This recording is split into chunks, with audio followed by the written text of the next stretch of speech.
గారు ఇంకా మాట్లాడదామంటే మనతో పాటు బండ రమేష్ గారు ముఖ్యంగా టీడీపీ ఎమ్మెల్యేల తీరుపై అయితే చంద్రబాబు నిన్న స్ట్రాంగ్గా వార్నింగ్ ఇవ్వడం జరిగింది. ఖచ్చితంగా ఇలా చేస్తే ఎమ్మెల్యే అయినా సరే ఖచ్చితంగా చర్యలు తింటాయి, చట్ట ప్రకారం వెళ్తామంటూ కూడా చంద్రబాబు చెప్పడం జరిగింది. సార్ మీరు ఎలా చూస్తారు? సార్, మీకు ప్యానల్ ఉన్న సభ్యులకు అలాగే స్వతంత్ర టీవీ ప్రేక్షకులందరికీ గుడ్ ఆఫ్టర్నూన్ అండి. ఇప్పుడు చంద్రబాబు నాయుడు గారు చెప్పే మాటలకి చేసే చేతలకి అసలు ఎప్పుడూ కూడా పొంతన ఉండదు. ఆయన రాజకీయ జీవితం అంతా కూడా మాయ మాటలు చెప్పడం, కుట్రలు చేయడం, కుతంత్రాలు చేయడం, అధికారంలోకి రావడం, అధికారంలోకి వచ్చిన తర్వాత ఆయన చెప్పిన వాగ్దానాలను మర్చిపోవడం, ఇవన్నీ కూడా మనం చూస్తూనే ఉన్నాం. వీటన్నిటికీ ఆయన డైరెక్ట్గా మనం అన్నింటిలో కూడా ఎన్నో ఉదంతాలను మనం చూసిన సంఘటనలు ఉన్నాయి. ఈ రోజున 2024కు ముందు అధికారంలోకి వచ్చే ముందు ఆయన బోల్డని హామీలు ఇచ్చారు. అధికారంలోకి ఆ హామీలు నమ్మి ప్రజలు, పవన్ కళ్యాణ్ గారు కూడా ఉన్నాడు, నేను బాధ్యత అన్నాడు కాబట్టి ఈ రోజున పవన్ కళ్యాణ్ గారిని ఆయన్ని నమ్మి ఏదో ప్రజలు ఓట్లేస్తే అధికారంలోకి వచ్చారు. అధికారంలోకి వచ్చిన తర్వాత వాళ్ళ ఎమ్మెల్యేలు కానీ మంత్రులు కానీ ఈరోజు చేస్తున్న వ్యవహారాలు చూస్తుంటే రాష్ట్రం అంతా కూడా ఎంతటి అరాచక పాలన, రాక్షస పాలన కొనసాగుతుందో ప్రత్యేకంగా నేను చెప్పక్కర్లా, మీరు అందరూ కూడా చూస్తున్నారు. ఈ రోజున ప్రత్యేకంగా దాని మీద చర్చ కూడా పెట్టుకోవాల్సిన పరిస్థితి ఏర్పడిందంటేనే ఎంతటి దారుణమైన పరిస్థితి ఉందో ఈ రాష్ట్రంలో అందరికీ తెలుసు. మొట్టమొదటి అసలు మట్టి విషయంలో కానీ, గ్రావెల్ విషయంలో కానీ, ఇసుక విషయంలో కానీ వీళ్ళు ఉచిత ఇసుక పేరుతో చేస్తున్న దోపిడీ ఎమ్మెల్యేలు కానీ వాళ్ళు కానీ అసలు ఈ రాష్ట్రం అంతా కూడా చంద్రబాబు నాయుడు గారు ఒక రేటు పెడితే ఆ రేటుకి 50 రూపాయలు 100 రూపాయలు ఎక్సెస్ చేసి ఎక్కువగా అమ్ముకుంటున్న పరిస్థితి. అలాగే ఇక మద్యం షాపుల విషయంలో వేలు పెట్టని ఎమ్మెల్యే ఉండరు నాకు తెలిసి.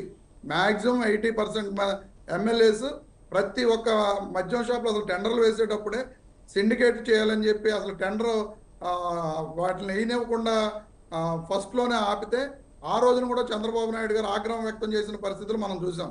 ఆయన ఆగ్రహం వ్యక్తం చేసి ఎవరో కూడా ఎమ్మెల్యేలు కలగజేసుకోవద్దని చెప్పిన తర్వాత మళ్ళీ వీళ్ళందరూ కూడా టెండర్లో పాల్గొన్నారు. ఆ తర్వాత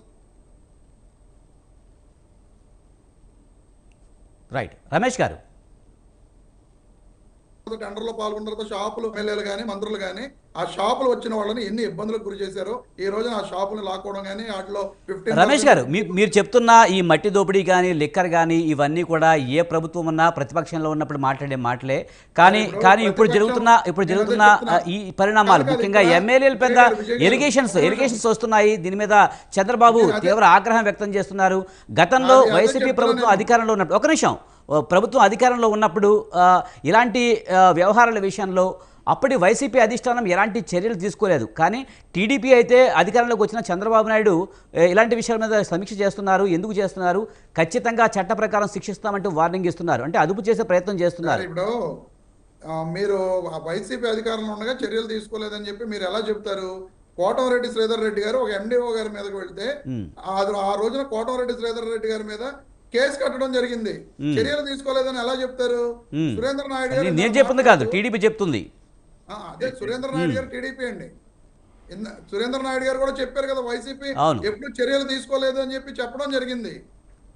మరి అదే కోటంరెడ్డి శ్రీధర్ రెడ్డి గారు ఈ రోజున ఆయన పార్టీలో నెల్లూరు రూరల్ ఎమ్మెల్యేగా ఉన్నారు. ఆయన ఎండిఓ మీదగా ఆ రోజున దౌర్జన్యంగా వెళ్లారని చెప్పి జగన్మోహన్ రెడ్డి గారు ఎమ్మెల్యేగా ఉన్న కేసు కట్టించాడు ఆయన మీద. మరి ఎందుకు కట్టించారు? ఈ రోజున మన సురేంద్ర నాయుడు గారు మాట్లాడుతూ గంట అరగంట అని మాట్లాడిన వాళ్ళు, లేదా వేరే ఇలా దిగంబరులుగా కనిపించిన వాళ్ళు అని చెప్పి చెప్తున్నారు.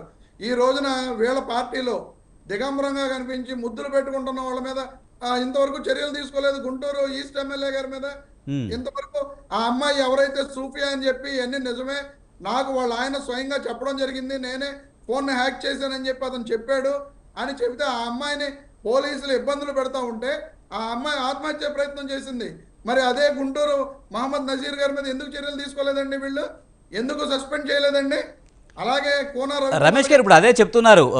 సురేంద్ర నాయుడు గారు కూడా ఎమ్మెల్యే అయినా మంత్రి అయినా ఎవరైనా సరే మేము ఖచ్చితంగా చర్యలు తీసుకుంటాం. అందులో భాగంగానే చంద్రబాబు నాయుడు నిన్న కేబినెట్ మీటింగ్ లో ఆగ్రహం వ్యక్తం చేశారు, వార్నింగ్ ఇచ్చారని చెప్తున్నారు.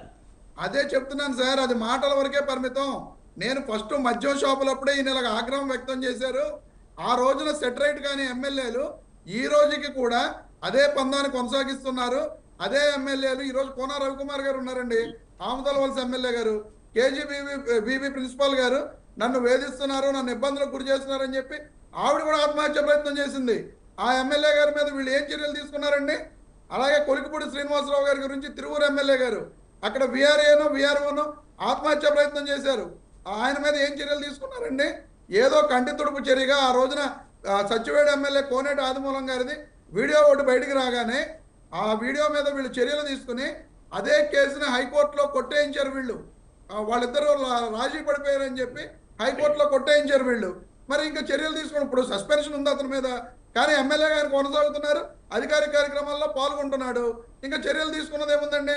అతని మీద ఏమి అనర్హత వేటు వీళ్ళు వేసి అప్పుడు స్పీకర్కి కొన్ని విచక్షణ అధికారాలు ఉంటాయి, ఆ విచక్షణ అధికారాలను ఉపయోగించి అతని మీద అనర్హత వేటు ఎందుకు వేయలేదు వీళ్ళు? కేవలం వీళ్ళు కంటి తుడుపు చర్యలుగా వీళ్ళ వ్యవహారాలు. ఇప్పుడు ఆరోపణలు వచ్చిన వెంటనే మనం చర్యలు తీసుకోలేం కదా, దాని మీద నిజాలు తెలుసుకోవాల్సిన అవసరం ఉంటుంది కదా. నిజాలు నిరూపితం అయిన తర్వాతనే కదా చర్యలు తీసుకునేది. దానికి కొంత సమయం అయితే తీసుకోవాలి కదా. ఇప్పుడు నిజాలు నిరూపితం అప్పుడు వాళ్ళు స్వయంగా బుడ్డా రాజశేఖర రెడ్డి గారు శ్రీశైలం ఎమ్మెల్యే గారి మీద స్వయంగా అధికారులు కేసు పెట్టారు. అధికారులు కేసు పెడితే బెయిలబుల్ కేసెస్ నమోదు చేశారని చెప్పి పవన్ కళ్యాణ్ గారి దగ్గర మళ్ళీ కంప్లైంట్ ఇవ్వడానికి వెళ్ళారు అధికారులు. వాళ్ళని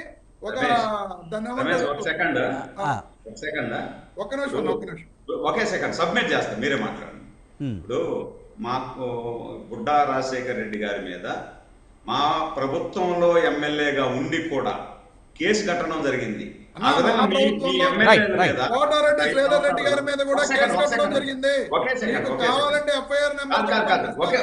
రమేష్ ఒకే సెకండ్. మీరు శ్రీధర్ రెడ్డి గారి మీద ఎప్పుడు కేసు కట్టారంటే ఆయన మీ పార్టీని వదిలేసి మీరు శ్రీధర్ రెడ్డి గారి మీద చర్యలు తీసుకున్నారు, మిమ్మల్ని వ్యతిరేకించారు అనేసి. అంతేగాని మీ పార్టీలో గంట అరగంట అన్న వాళ్ళ మీద కానీ మహిళల్ని కించపరిచిన వాళ్ళ మీద కానీ ఒక ఎస్సీని డ్రైవర్ ని చంపి డోర్ డెలివరీ సురేంద్ర నాయుడు గారు ఆయన కంటిన్యూ చేయండి, మీరు మాట్లాడదు. రైట్, రమేష్ గారు మీరు మాట్లాడండి. సార్ ఇప్పుడు సురేంద్ర నాయుడు గారు తప్పుదో పట్టిస్తున్నారు. నేను కావాలంటే ఒక్క 10 నిమిషాల్లో ఆ కేసు ఎఫ్ఐఆర్ నెంబర్ ఏ డేట్న కేసు కట్టారో కూడా నేను స్వయంగా చెబుతా. క్లియర్ గా ఆయన ఎండిఓ గారి మీద గొడవకు వెళ్ళినప్పుడు నాకు తెలిసి 2020 సంవత్సరంలో అప్పటికి అతను మా పార్టీలోనే ఉన్నాడు. 16 నెలల ముందుగా మాత్రమే మీ పార్టీలోకి వచ్చారు. అప్పుడు రఘురామకృష్ణరాజు కూడా ఎన్నికల వరకు కూడా మీ పార్టీలోనే ఉన్నాడు. అదే చెప్తున్నానండి. ఆయన పార్టీలోంచి బయటకు వచ్చిన తర్వాత కేసు కట్టారని చెప్పి సురేంద్ర నాయుడు గారు చెబుతున్నారు. అది కరెక్ట్ కాదన్నా? కాదు. కోటంరెడ్డి శ్రీధర్ రెడ్డి గారి మీద మా పార్టీ మాతో సఖ్యతగా ఉన్నప్పుడే జగన్మోహన్ రెడ్డి గారు కేసు కట్టించారు. ఇదైతే వాస్తవం. అలాగే సోమిరెడ్డి చంద్రమోహన్ రెడ్డి గారు కియా పరిశ్రమ కాదు కృష్ణపట్నం పోర్టు దగ్గరికి వెళ్ళి అక్కడ సెక్యూరిటీ వాళ్ళ మీద దాడి చేశారు. సోమిరెడ్డి చంద్రమోహన్ రెడ్డి గారి మీద కేసు కట్టారా? వీళ్ళు కట్టలేదు. అలాగే ఆదినారాయణ రెడ్డి గారు అల్ట్రాటెక్ సిమెంట్ వాళ్ళ మీద అక్కడికి వెళ్ళి వాళ్ళ అనుచరులు కానీ వాళ్ళు కానీ గొడవలు చేయడం జరిగింది. అక్కడ కేసులు కట్టారా? కట్టలేదు. అలాగే ఎర్రపతినేని శ్రీనివాసరావు గారు చెట్టినాడు సిమెంట్ వాళ్ళని బెదిరించారని చెప్పి హైకోర్టుకు వెళ్ళి వాళ్ళు పర్మిషన్స్ తెచ్చుకున్నారు. మమ్మల్ని ఇక్కడ ఫ్యాక్టరీస్ రన్ చేయనివ్వట్లేదు, చాలా ఇబ్బందికర పరిస్థితులు ఉన్నాయని చెప్పి వాళ్ళ మీద కేసులు కట్టారా? కట్టలేదండి. ఇప్పుడు దగ్గుబాటి ప్రసాద్ గారు అనంతపురం ఎమ్మెల్యే గారు జూనియర్ ఎన్టీఆర్ గారిని వాళ్ళ తల్లి గారిని బండ బూతులు తిట్టారు. రమేష్ గారు మనం ఇంకా మాట్లాడదామండి, మిగతా గెస్టులతో కూడా మాట్లాడదాము, మనకు టైం సరిపోదప్పుడు. రైట్, షేక్ బాజీ గారు కాంగ్రెస్ రాష్ట్ర నాయకులు మనతో ఉన్నారు, ఆయనతో మాట్లాడదాం.